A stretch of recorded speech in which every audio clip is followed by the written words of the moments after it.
Marissa, should Lynn Allen put her video on? I think so.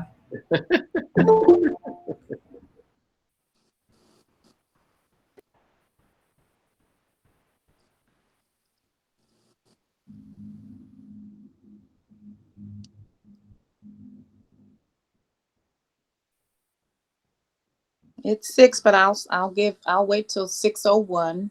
About 6:01. That's a few more people join in. Sure.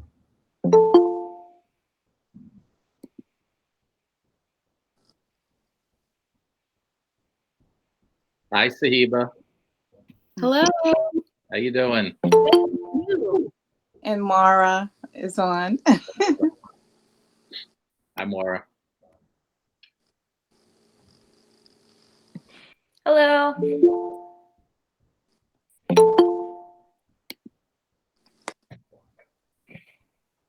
Hi, Hank.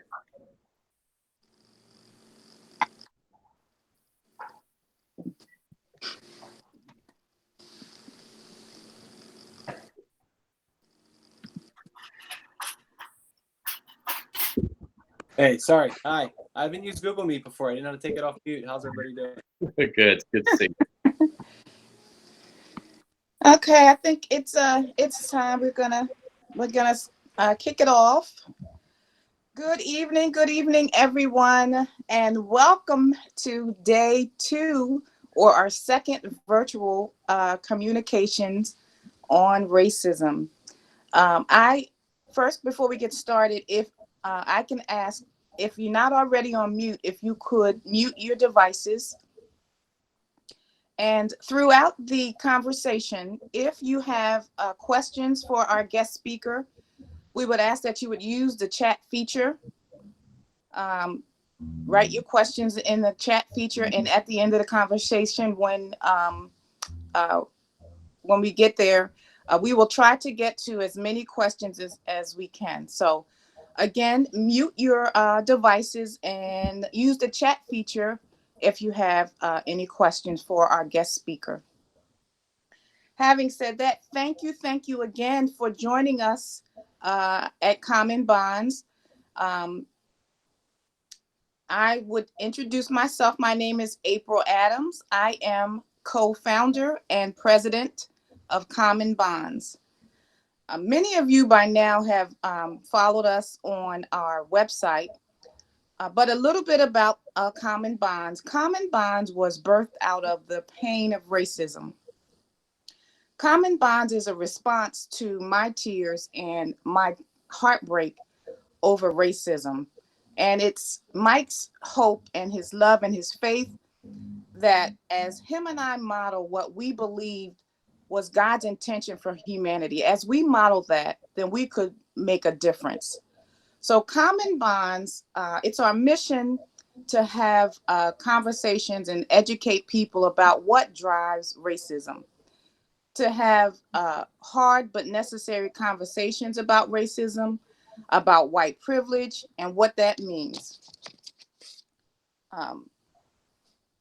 We most importantly believe that it's going to take a community. It's going to take you and I to help drive this change. So having said that, I want to thank you again for joining us tonight. I want to thank you for your willingness to be open. Thank you for understanding that it's going to take courage on all of our parts, courage to share our pain and our experiences, and courage for some of us to hear it. So on behalf of Mike D. Candido, our co-founder, we thank you. James Baldwin, who's one of my favorite writers and activists, he said that a country is only as strong as the people who make it up. And the country turns into what the people want it to become. He goes on to say that this country is going to be transformed. He says it's going to be transformed, but not by an act of God. It's going to be transformed by us, by you and by me. And I believe that transformation begins with communication. And so it is, again, that it's our desire at CommonBondz to have those hard but necessary conversations about what drives racism and what white privilege is, and most importantly, what we can do to drive change. So having said that, we are definitely honored tonight to have George Spencer, Chief Development Officer of the Thurgood Marshall Fund, to lead off these conversations for us. Mr. Spencer oversees the business development function and revenue generation strategies for the Thurgood Marshall Fund's programs. Mr. Spencer serves on the boards of the Executive Council of the New York University's Metropolitan Center for Urban Education and the Center of the Future Academy. He also has an impressive resume, but what I think is most important is that Mr. Spencer is an outstanding leader, fiercely committed to the cause of racial justice and equality. And so without further delay, I want to turn the forum over to two of our facilitators who happen to be members of our creative team and who also were journalists themselves, but now they are working in advertising and digital media. I want to turn the conversation over to Marissa DiCandido and Nina Carter. Thank you so much, April. I really appreciate that wonderful introduction. Hello, everyone. I am Nina. I've been helping CommonBondz with video and social media content. I just want to say thank you to April and Mike for creating this desperately needed educational space, and a big thank you to George for being here with us today and being willing to let us listen and learn from you. I'm very excited for today's conversation. Awesome. Thanks, Nina. Hi, everyone. My name is Marissa DiCandido. It's an honor to be with you tonight. I echo everything that Nina said. I'm very excited for this conversation. I'm so happy to have the opportunity to facilitate this discussion about such an important issue. And my hope is that everyone, especially my other white allies on this call, that we can take some of the discussion points and insight from George tonight and spark more conversations with other people in our lives, because that's really what CommonBondz is all about and why we are here. So thank you so much, George, for generously taking the time to talk with us tonight. And I'd love to start by just having you tell us more about who you are, your background, and your career up until now. Sure.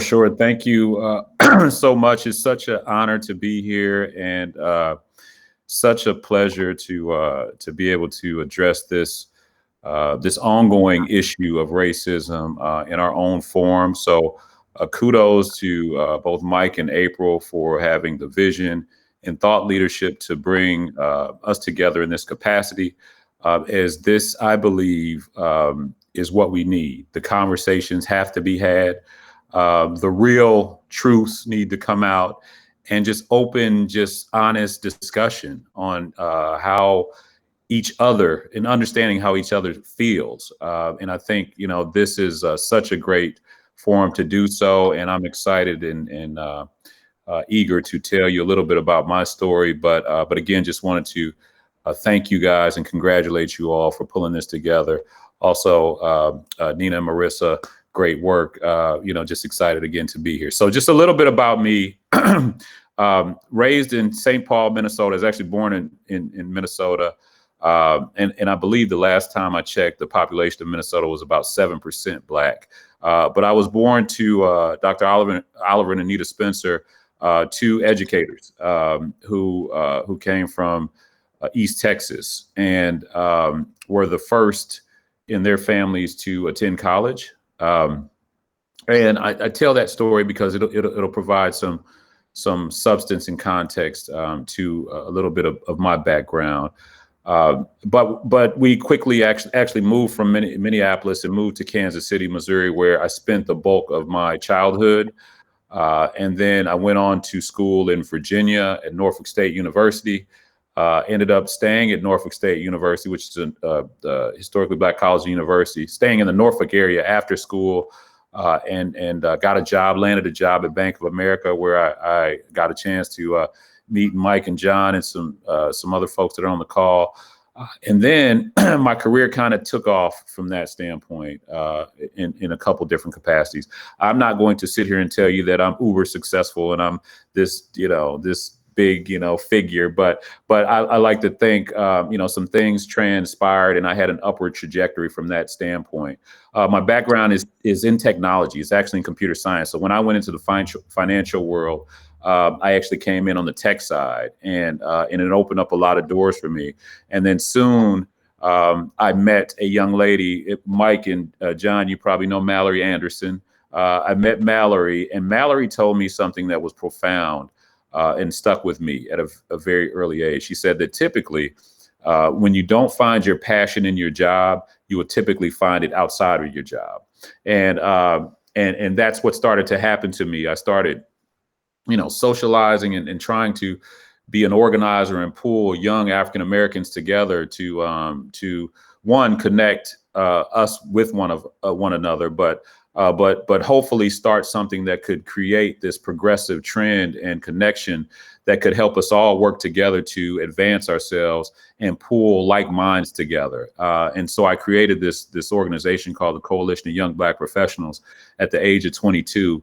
And that's where I started to really understand my calling and my passion. But I also realized that, you have to be smart, right? Sometimes you just don't give up your bread and butter and your base, right? You keep working, but you can also pursue your passion outside of that. So with the bank, for 10 years, they moved me to Chicago, moved me back to Virginia, and then I ended up leaving after a decade, and I went to work for a .com called LendingTree.com. I'm sure you guys have seen the commercials of LendingTree.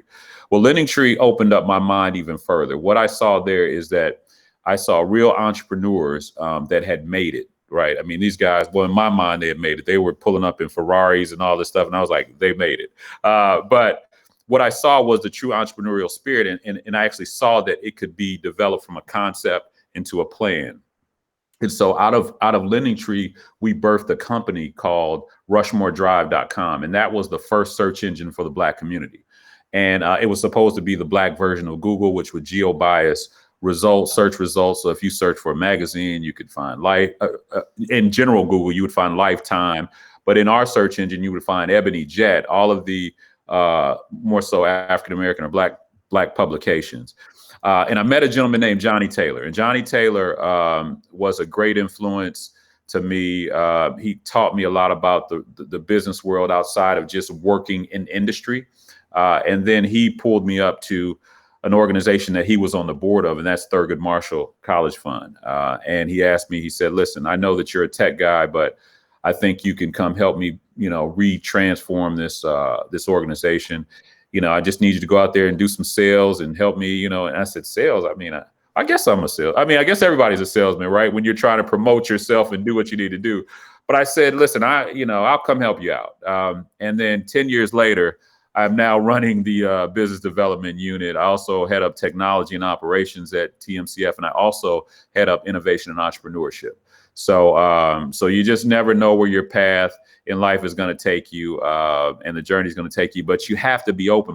My father always told me, don't be married to real estate. You have to go where it works, and you go where the best opportunity is for you. I've been fortunate enough to be able to work remotely for probably the last 15 years, so I could literally kind of go and live where I wanted to, but I was always open to growth and opportunity, and I think that's really my backstory and how I ended up at Thurgood Marshall College Fund. So why did you decide to make that switch from working in corporate America or working for these startups to going into the not-for-profit sector and working for the Thurgood Marshall College Fund? Yeah, so great question. At some point, those of us that have been in the industry for years, you get tired of the rat race and you get tired of the politics, and you just get tired, and you realize that there's a greater calling and greater purpose on your life. Now, in some cases that, your compensation model doesn't quite match your passion, right? And so that's what prohibits people from making that transition. And at that point in my life, I said, it wasn't really about the money. I knew I had the skill set to make the money I needed on the side. I could go contract, consult, I could do whatever, but I had this opportunity to go change lives by going out selling the fact that these kids need funds for scholarships and programs. And what I thought about myself. I said, well, if I wasn't a scholar athlete and I didn't get a scholarship to college, my parents, they were educators. They would have made it happen, but it would have been a struggle. I saved my parents tons of money by getting a scholarship. And I thought about that and I put myself in that position. I said, this is your opportunity. Like, this is your window. And you guys know that window of opportunity comes and goes.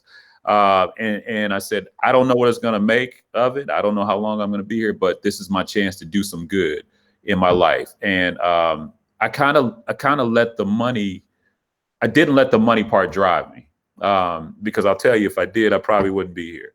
But well, back then. But I'll tell you, absolutely, it was all about understanding that I have to do something bigger and better. When I leave this earth, I want my dash to speak volumes. I want for me not just to be not present here, but for the work that I did to be impactful and live on far beyond my time here on this earth. I think that's something that really, speaks to me. I'm so glad you said that, because that's really why we want to have these conversations in CommonBondz to, make that dash matter and feel like we can make some change. And that's why this topic for this month is focusing on individual racism and having conversations about individual racism. And when we think about that phrase, we often think about things that are overt kind of racist ideas and thoughts or actions. But really one aspect of it is implicit bias or kind of subconscious racist ideas. And I know, George, in the discussions that we had leading up to tonight, we kind of talked about how this can manifest itself in so many sectors, from education to corporate America.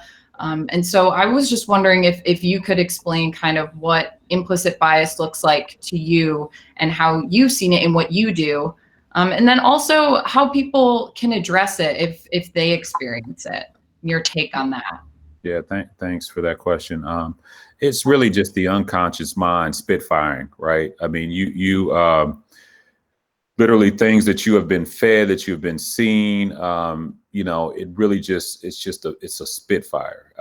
And I like to say you can't change people or change things, systemic issues with transactional solutions. And I think, people often think, okay, yeah, we do diversity training and that's gonna fix it. No, it's not gonna fix it. It will provide some more insights. It will provide some more thought around it, and potentially even some more change.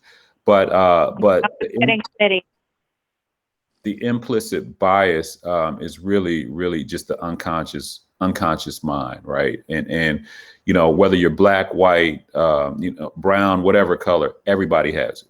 And from a technical standpoint, I'm not going to deviate too much, but we talk about artificial intelligence and all these things that are automated. Well, we have to think even from that vantage point, if the people that are programming the artificial intelligence are experiencing or going through or having all this implicit bias, then even the automation that's going forward to make this world advance is still going to have remnants of implicit bias, right? Because of the programmers. So in my mind, again, it's really the unconscious bias or unconscious mind kind of spitfiring what you've seen or heard or what you've been taught for years. And it's sad that we still have to live in a nation that we still have to experience it, even from an education standpoint, from a career standpoint. But it's true and it's real, and we have to deal with it. We have to face it head on. And it's these types of forums that I believe, again, these conversations that will help us address that. From the second part of your question, really from the education and career standpoint, and I think that there's two angles of how you can look at it, right? It's the giver and the receiver. And from the giver of this, from that vantage point, I think what we can do better is realize what our actions, have caused, or what the outcomes of our actions have done, and own it, because it's inevitable. You're going to mess up. I'm going to say the wrong stuff. You're going to say the wrong stuff. It's inevitable, but what you have to do, what makes it better, is if you can own it.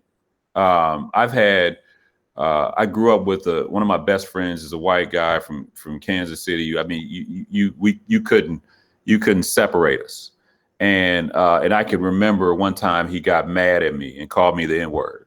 And he didn't. I can tell you, we used it loosely in our community. And he felt that, he was able, because he was around us, to use it. And he used it out of anger. And quickly, right after that, he apologized. I mean, like literally seconds after he realized it. And that to me, from the giver perspective, I knew it was heartfelt, so I accepted it. Now, the receiver, on the other hand, has to be open to that, right? Because yes, it was coming from a friend of mine. I knew it was a mistake. I knew he didn't mean it really. But the giver has to be, the receiver has to have a spirit of forgiveness and a spirit of understanding of where it came from. Because if you're not willing to understand the root cause analysis, or not willing to dig down, it's not going to work. And I think the only way this will really work in America and going forward is both the giver and receiver need to have some type of openness, one for ownership, but also the openness of forgiveness and understanding where it came from. Now, we all know that in all cases, where it came from, right? And there's no good sentiment or good root where it comes from. And at that point, when that happens, you have to make a decision, right? I mean, there's two ways you can handle it. You can obviously get overt and get irate, but that doesn't solve anything. I was telling Mike when we first talked a while ago about an Uber ride I had, and this gentleman, was talking about something that we had heard on the George Floyd had heard on the radio. And he talked about Candace Owens and her interview, and how Candace said, George Floyd, before that, he was doing XYZ, and he shouldn't have been in this place, and he shouldn't have been doing that. And he just thought that Candace was the greatest Black woman to defend, their vantage point or his vantage point ever, right? And what I told him is, I said, yes, that's fine and good, but it's not necessarily about what he did before. It's about, what happened, right? Being present in that moment and understanding what happened. And what I got out of that conversation, it really was about listening to each other, right? And listening and helping somebody understand, but you have to listen first, right? Because some people, they just don't understand. They don't get it. And I think that's part of the problem as well. We have to have and forge these open conversations, because, if we're not listening to each other, we won't get anywhere. I have to understand why you felt it was necessary to call me the N-word, right? And then again, I have to be able to tell you how it made me feel and why I think that you should not make that decision going forward in the future. So, I look at it from those two vantage points, from the giver and receiver vantage point. We have to be cognizant on both ends. And I want to jump back to the education and career point that you just made. So from an education perspective, my mother and I just had this conversation the other day. It's just very transparently, being an African American, we have to strive to be twice as good. We have to be credentialed in order to be successful, or not be successful, to climb in certain cases, right? Because not everybody's an entertainer or a star athlete, but from an education standpoint, it's so important in a lot of cases for us to have those educational components, and not just a bachelor's degree. Bachelor degrees are great, But sometimes if you look at most C-suite members, most of them have MBAs, if not higher degrees. Now, some people are grandfathered in, but that 7% of Americans that are graduate, that hold graduate degrees, only a smaller percentage of those are African American, and that's why you see very few African American CEOs. I mean, I can count them on one hand. And then you widen the gap a little bit when you get to the C-suite, but it's not that broad. So from an educational component, I've always been taught that you have to work twice as hard, because we have to get to a place where, listen, you have to prove yourself. Because if somebody looks at me coming from Norfolk State University, and then they look at John from Georgetown, there's this automatic implicit bias, right? That says, this guy is, he's better, but on the flip side of that, even if John from Georgetown was black, sometimes those schools matter. But, what we're addressing here is racism, and honestly, from an educational standpoint, we do have to work very hard, and it behooves of us to be credentialed and have those degrees, so that if you're not qualified, it's because of something other than education, right? Don't let education disqualify you. From a career perspective, it really goes hand in hand, right? I mean, I've seen racism firsthand. I know I've been qualified for some positions, and I know that I didn't get it because I came from an HBCU, or potentially because I was a person of color. And at least I'd like to honestly think that in my mind, because I know that my competitors, or some of the peers that I've gone up against, I feel like I could certainly do equally, if not better, than them. And unfortunately, until more recently, well, I say more recently, like back to the affirmative action days and those types of things.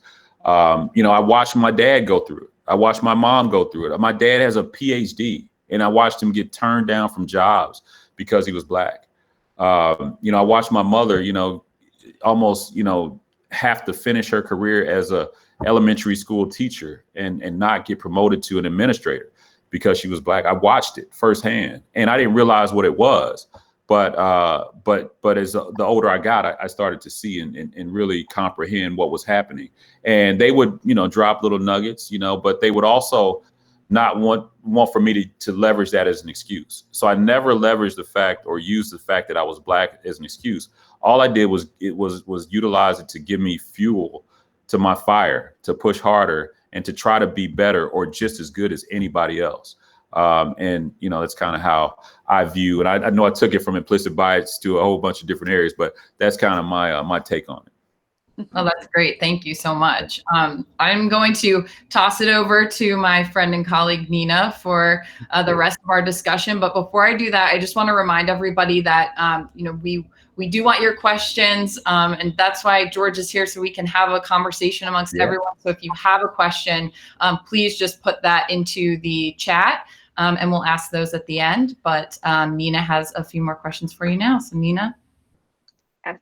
All right, George. So, you talked about a lot of things that have to do with implicit bias. And this month, we're also talking about the topic of color blindness, which suggests that we should not see people for the color that they are. Now, can you explain why this theory is problematic, and how does acknowledging a person's color help us better understand racism? Yeah, you know what? That's a great question, and I can understand where the concept came from, right? But I don't think it is, in fact, the most accurate way to proceed, right? Colorblindness, because when we look at diversity, everything is flawed, right? Everything is flawed because nothing is perfect, and that's the beauty of diversity. And whether it's the color of your skin, your gender, whatever it may be, we have to learn to embrace that. And the only way we learn to embrace it is to understand it, right? And sometimes, when you think about, being colorblind, everything looks the same, right? So back to that implicit bias and that unconscious mind, when you want everything to look the same and be the same, there's no diversity, and there's no embracing of diversity and inclusion, and certainly no inclusiveness. So I tend to think that, agree with the folks that say, it's not about being colorblind. It's about, not letting colors impact your decisions or your actions or reactions, however you want to position it. We should embrace color. We should recognize color. The light browns, the dark browns, whatever color, embrace it and try to learn more about it. Some of my best friends are Indian, because back then, and Michael and John will tell you, back in technology, everything was getting outsourced. And then, a lot of the Indian guys were coming over and working in our divisions. And I've established some of the best relationships with Indian, and that's some of the best food I've ever had, next to my mama's greens and chicken. But another bias right now, and the black folks like greens and chicken, right? Go figure. But honestly, I think, again, I told you guys, one of my best friends is white guy, and love him like my brother, would do anything on this earth. But if I was colorblind, I wouldn't really embrace or understand or try to understand their diversity. I just would automatically sometimes try to pull them into my world and want them to be just alike. No, I want everybody to be able to create and be creative and be able to express their differences in society. And I think that's an important factor about colorblindness. No, exactly. A big issue that I see with colorblindness is not acknowledging the struggles that, people of color have been put through in this country. And to me, it feels a lot like a cop-out, an easy way to feel okay with certain issues you don't want to address, specifically as a white person. But so on to the next question. In your role as the Chief Development Officer at the Thurgood Marshall Fund, what is the most important area of focus you have in educating students on how to address racism? So, the students that you work with every day, how do you talk to them about addressing racism? Yeah, it's more so helping them understand that don't let it be a barrier to your success. You will experience racism at its finest, if that's appropriate to say, throughout your career, especially in corporate America, and understanding how to navigate that and break through barriers and not let it handicap you or stall you for your long run is imperative. It's all about the competitive advantage, and part of that competitive advantage and establishing that is emotional intelligence and EQ, right? And understanding how to handle certain situations. As a young man, I was probably more upset, obviously, and didn't know how to react, earlier on in my career, and probably, I've had some great home training, but had I not followed some of those, some of those rules and protocols that I was taught, I may be in a bad situation, for some of the things that have happened to me. And I think learning emotional intelligence and understanding that you're going to face challenges on every angle. Racism is just one of them. It's a big one. Don't get me wrong. I don't want to, deprecate the value of it, but my message to them is keep pushing. Perseverance is the key, right? And persistence is the key. And you deal with issues, you deal with them straight on, and then you move past them and get past them, and then you grow and evolve and you keep pushing. I love that answer. So what personal message would you like to share with the audience on individual racism and how to address it? Just be open to the conversation, right? This is a diverse group, and I think continue to express interest. I think we as African Americans, that's what we're looking for, right? We don't want any handouts. We don't want you to to give us anything that we don't deserve. If we want to talk about the 40 acres and a mule, yeah, we should probably, but honestly, in all seriousness, just listen.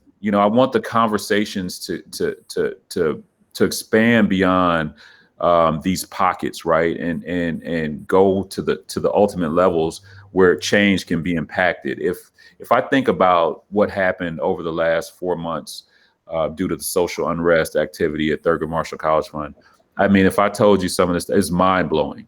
What corporations stepped up and did, what the conversations are now with those corporate partners and where they're going, just because of that one incident with George Floyd. Now, if you think about historically, and you bring up some great points about, the slavery times and, the 400 years of oppression and all that stuff. If you think about that, what happened to George Floyd had happened a million times before. But for this odd reason, and this man will never know the significance that his life and the impact that incident had on this nation. But what concerns me is how long will it last? I need to understand, and I want to know how long. I want it to be sustainable beyond these last 3 or 4 months. And, yes, the Breonna Taylors and all this stuff is coming up. But when will, how long will this last and how long will it be sustainable? And my message is it has to start somewhere, and it has to continue. And for us to do that, we have to be open. We have to be honest. We have to be transparent with each other. And we have to understand when somebody's hurting. After George Floyd, man, we hurt. And we hurt. We think about it and we hurt. Because, when you look at that footage and you think about the countless acts of violence on our community and people of color, it's just, it's terrible. It's terrible, and it hurts. And I can honestly remember just looking at my daughter and thinking, I do not want you to grow up in this world, right? I wish I could keep you in this bubble. And I think, I wish I could just, but I don't want her to grow up in this world, because I've seen it firsthand, and I know the hatred, and I know, what has happened in the past, and I don't want her to experience that. But the truth is, she's got to have tough skin in order to make it, and she's going to have to be tough, and she's going to have to go through some things. So my job is to try and prepare her and give her the equity, not just from a financial standpoint, but from a knowledge transfer standpoint, to say, this is how daddy thinks you should handle it, and give her enough nuggets to be able to go on. And that's my message to you all, is continue to pass out nuggets, right? Because people like us are dispersed in small pockets throughout the nation. But now we have to form that Megatron, right? And come together and expand these conversations and really carry the thought leadership out on how we can be change agents for racism. So it's been an issue. It will continue to be an issue, but how we address it and how we promote change around it will be paramount for us to continue to push it as far as we can. Thank you so much. I'm going to toss it back over to Marissa, who has one more follow-up question. Yes, George, before we get into some of the audience questions that are coming in, and please, everyone, feel free to ask your question in the chat function. But George, I'd love to get your perspective on something you just talked about when you're talking to your daughter and the younger generations. And we have several people on this call who are from Gen Z or younger edge of the millennial spectrum. And I would love to hear just your perspective on what you feel like that generation can really do outside of just having these conversations, and especially in your work with that age group at the Thurgood Marshall College Fund. Another great question. You leverage your resources to benefit the cause. You guys have the most resources that any of us have had in our entire lifetimes. from access to the internet to all sorts of things that can help promote the cause. But we got to be smart about it, right? I love the peaceful protest. I think, they definitely, make a statement. But there's other ways to continue to push the message by leveraging, social media and organizing, virtually. Leverage your resources to do it. Find the best ways to do it and push it hard, because what's going to happen is what you see here. Eventually, your leaders start to get old. All of our civil rights leaders are getting old. I mean, they're dying. So we're looking for that next generation of leaders to push the message and continue the fight and continue to push the cause, because we don't want their work or any of our work to go in vain. And the biggest message, again, is to be smart and push it, utilizing and leveraging the resources that you have, but also always seek knowledge and wisdom from the people that have paved the way. You may have different approaches, but their information is invaluable. And so leverage it. There are tons of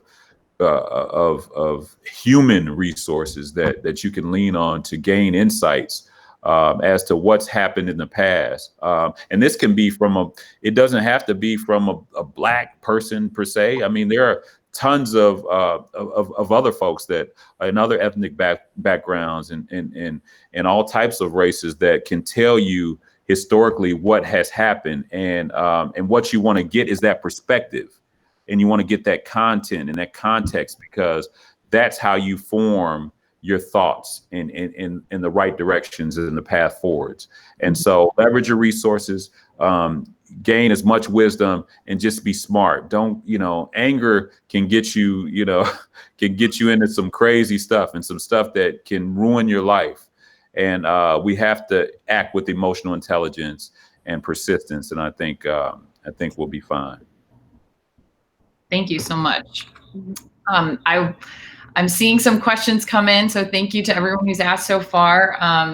We'll go through a couple of these, and hopefully we'll have time to get through them all. But George, the first one comes from Hank, and he asks, how do we balance the necessity to acknowledge struggles and remove barriers with not having that be interpreted as pity or handouts? It seems like it can be a fine line between constructive and condescending.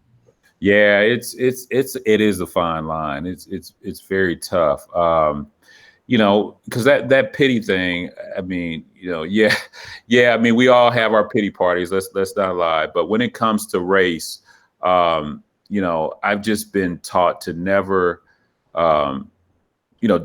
really excuses are tools of the incompetent, right? And it's an old poem that I used to say in my fraternity days: tools of the incompetent, monuments of nothing, right? And those that dwell within them are seldom good for anything else. So we must learn to work and qualify ourselves, and let that be our resume, right? Qualification and credentialing that I talked about earlier is something that no one can take away from you. So while colleagues or these folks in corporate America, they may talk and say it was handed to you. Well, nobody can dispute your track record. And you have to understand, what situation you're getting yourself into as well. And I think you have to understand how to navigate things. I mean, if you feel deep down in your soul that that this is a handout, or this is done out of pity, then that's a conversation you have to have with yourself. You have to be real with yourself and understand that, if I'm just going to use the phrase, sell your soul for something, then you're the one that has to live with it.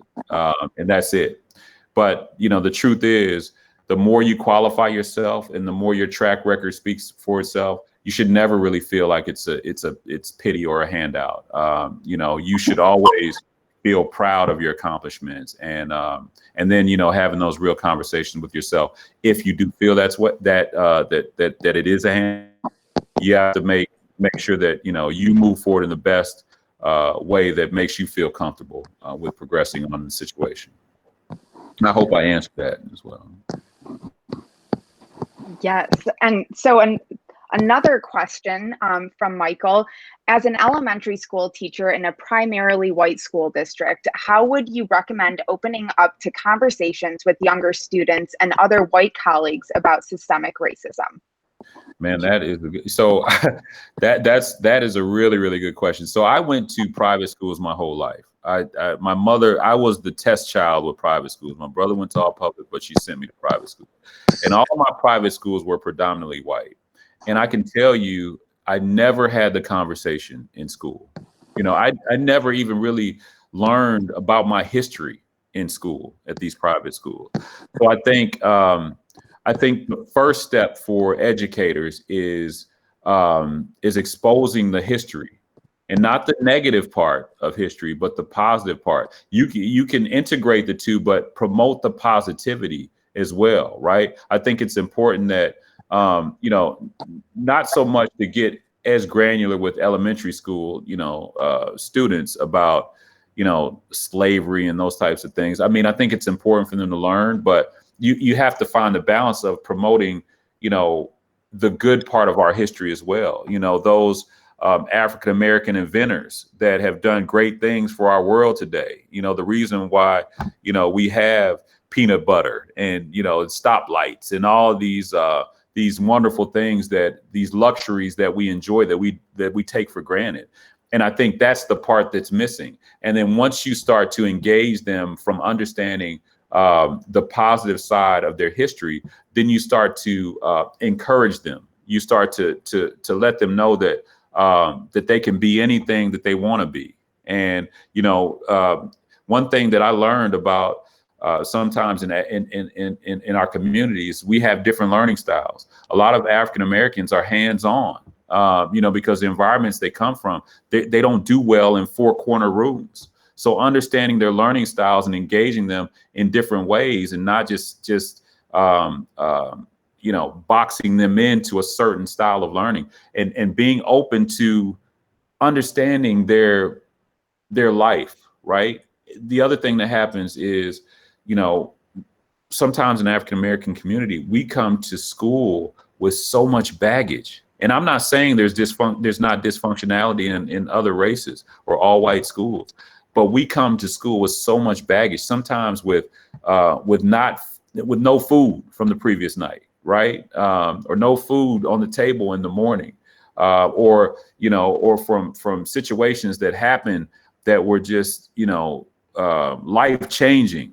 And we have to carry that baggage and then come sit in a classroom and learn and sit and act like we're interested. But all I can think about is my cousin being shot last night for whatever reason, or my mother and father have an argument. And like I said, that's not centralized to African Americans, but we come with so much problem. So understanding that, yeah, I may be acting out, or that student may be acting out for the day, but what happened the night before, or what's happening in their lives that need attention. So being open to those conversations, I think, is another big element. But I would say I'd go back to that primary point of promoting what they call history instead of his story, right? You know, and his story is sometimes what the textbook says, which omits a lot of the things that African Americans have done in this society.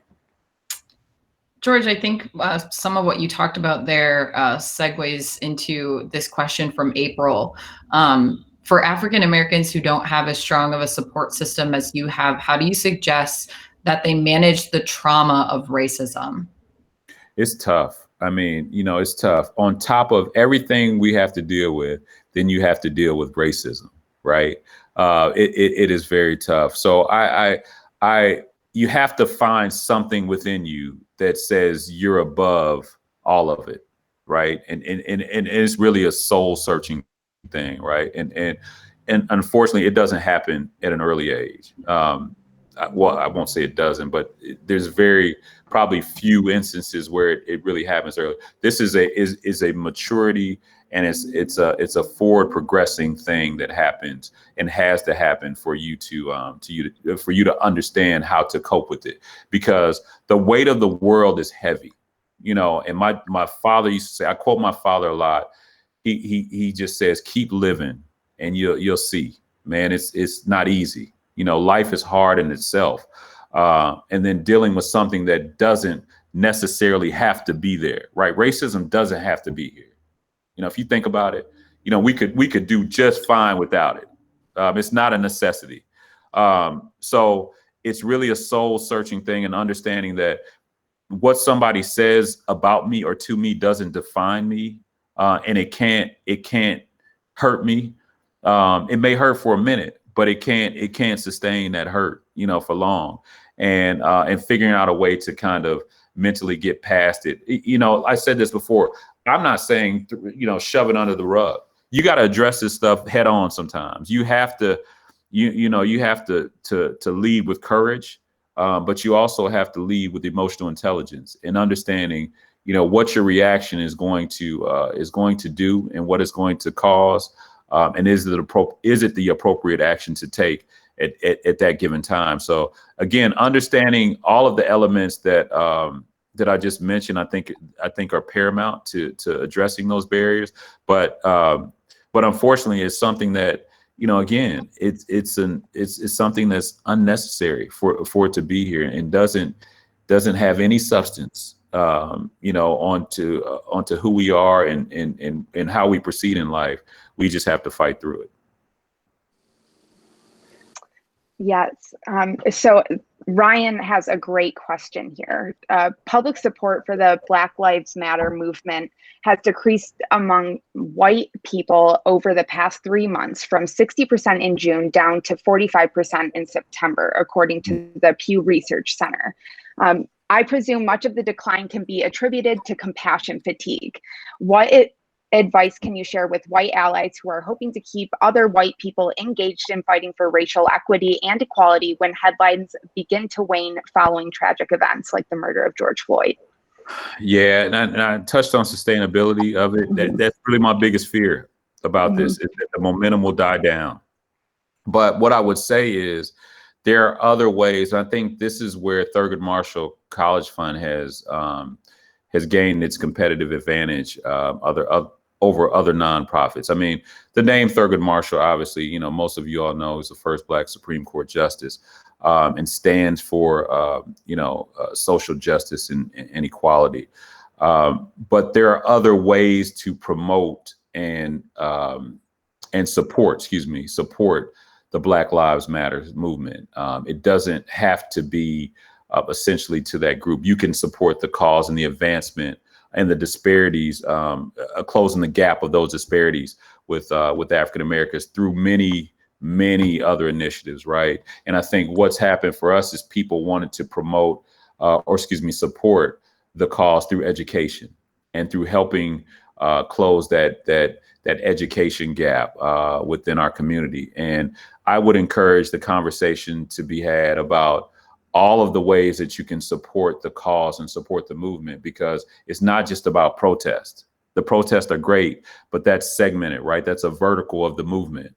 And education and, again, social justice issues outside of just, what we're seeing. I mean, entrepreneurship, wealth building, economic mobility, all these things are elements that you can find ways to support. And I think what happens is when the conversation shifts, and this is where we come into play at Thurgood Marshall, I don't just go in and I don't just pitch our organization in one way. I mean, if you think about it, you can support through an innovation entrepreneurship competition, right? You know, corporations partner with us.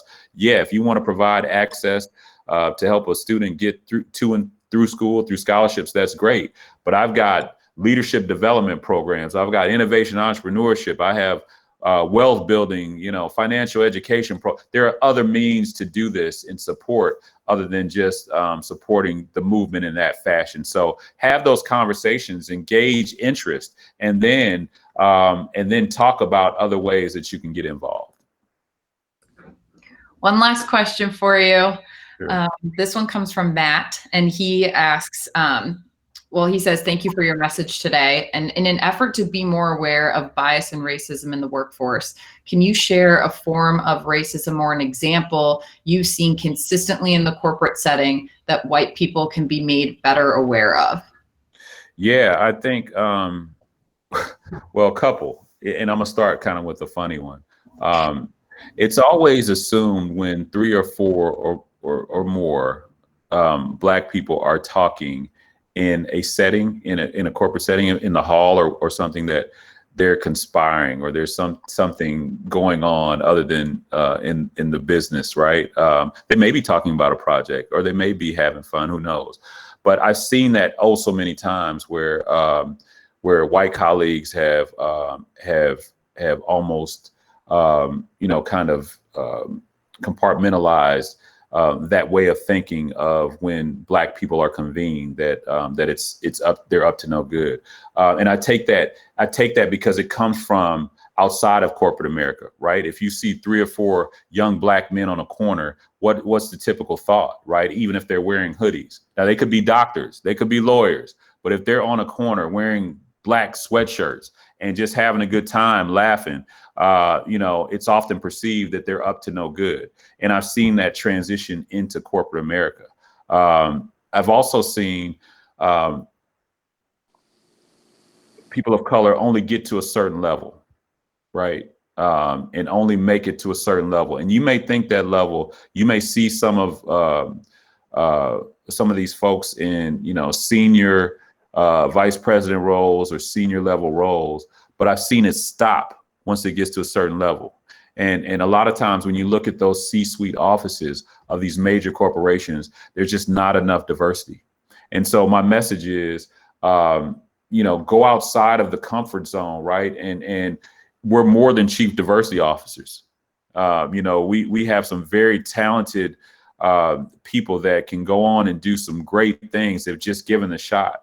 I knew I wasn't always, the smartest guy in the room, but I knew I could always outwork anybody that you put me in front of. And I think the biggest stereotype is sometimes that, you have to come with this Harvard education, or, you have to be, if you're a person of color, that you have to be from an Ivy League school to really survive and thrive in an area. And I've seen it happen too many times. And I think, promoting and having the conversation with colleagues that, listen, let's look at, somebody else or this person of color that didn't come historically from, a PWI or maybe from an HBCU. Man, let's look at them and let's give them a shot, and let's really see, if they can match up. And I think back to a question that we had earlier, all we want is a shot and a chance, right? And if we blow it, that's on us, right? But in order to get to certain levels, a lot of times, you typically have to have a senior leader that takes a genuine interest in your success, right? And I think, in a lot of corporations, that happens to be a person that is not of color, right? And that's, it's fortunate and unfortunate at the same time, because when you do develop those race relationships, like Mike and April, they can be very fruitful, and they can expand far beyond the scope of work that you have on a day-to-day basis. But the promotion, the conversation has to be had in rooms that we're not in order for those opportunities to open up. So I encourage. I've seen it. I've been a part of that group where a person has clutched their purse or locked their doors because me and a couple of my friends were, just talking, and hanging out, and it doesn't feel good. It doesn't feel good at all. And, we have to have those conversations that everybody's not bad. Every person of color is not a bad guy or not a thug or, is not going to try and steal your purse or money. Some of us or a lot of us, the majority of us, are good, productive citizens that just want a fair and equal shot. George, I know I've said this several times, but thank you so much. Can't thank you enough for all the insight that you shared. We really appreciate it. And I know my dad, Mike, has a few parting words for us here. Sure thing. Thank you. Thank you. I am Mike DeCandido. George mentioned something about, getting out of corporate America because of being tired. Just for a couple of you who texted me, I am not the Michael DeCandido who's the elementary school teacher. That would be more stressful than being in corporate America. That's my son. But George, thank you. Really, really appreciate your insight, your willingness to share the personal stories that you've told, the genuineness of them. It's greatly, greatly appreciated, and can't thank you enough for being involved. Marissa and Nina, a great job in facilitating the conversation. And I want to thank all of you for attending. And George mentioned one thing that, a couple of things I want to mention kind of to bring all this together. One is that both sides have to be open. But at the same time, I think John Ridgway actually put an interesting comment in the chat, that learning to be comfortable in uncomfortable environments. Mm-hmm. And talking about race is sensitive. And I think what as a white person I've grown to understand is both sides have to be open. However, African Americans can't be the ones who fight the battle alone. That's right. And because for fighting it for 400 years, many have told me it's physically draining. And this is where, I appreciate our African American brothers and sisters on the call for being open and being open to educating us, even though it's draining to you. I would say for the white folks on the call, it's an opportunity. I mentioned this a number of times, 3 L's: listen, learn, and lead. It's our opportunity to listen. It's our opportunity to learn. It's our opportunity to take a lead role. Implicit bias occurs because we've never lived it. George and I have talked, and others have talked about and we're going to talk about this more in future sessions, but the types of conversations that as an African American mother or father you have to have with your children are things that I never imagined, never even crossed my mind of having to have with my children. And those are things that whites have to have a better understanding this is occurring because we've never lived that. So I appreciate the openness for learning, but also the openness for sharing, because it goes both ways. And I know that's very draining. A couple other things I want to mention. CommonBondz, April did a great job up front talking about the passion of starting this. And Ryan's question was one that, April and I talked a great deal about when we started this, is sustainability. How do we sustain this over a period of time? Because unfortunately, it's human nature that an incident occurs and people rally around it. And then when nothing occurs, the interest wanes a bit. We can't have another incident like George Floyd occur for us to have this become a focus area. We've built our board with a lot of younger board members who are passionate about driving change. And the goal is to sustain this message over a period of time. So, I want to thank all of you again for attending. I want to let you know that we have other sessions coming up. So if you happen not to be able to be in our session last Tuesday this past Tuesday with Dr. Tony Allen, we have another session next week. George has been gracious enough to, based on popular demand of people wanting to hear him speak with us again next Thursday. So we'd love to invite you back. And also please share with your followers, your friends, your family. These sessions are meant to be personal, so you can ask questions and get comfortable with the difficult conversations and get to learn and meet people of different races and develop relationships with them. Go to our website, commonbondz.org, follow us at @CommonBondz, sign up for the monthly newsletter. And again, George, thank you so much for helping us and sharing your insights. And everybody, thank you for the questions. It's greatly appreciated. I hope to see you guys soon, next Tuesday possibly, but we've got a number of other excellent speakers coming up that we'll let you know about in the near future. So with that, thank you so much. Be well. Thank you. Thank you. Take care. Have a good night, everyone. Thank you. Thank you. Good night.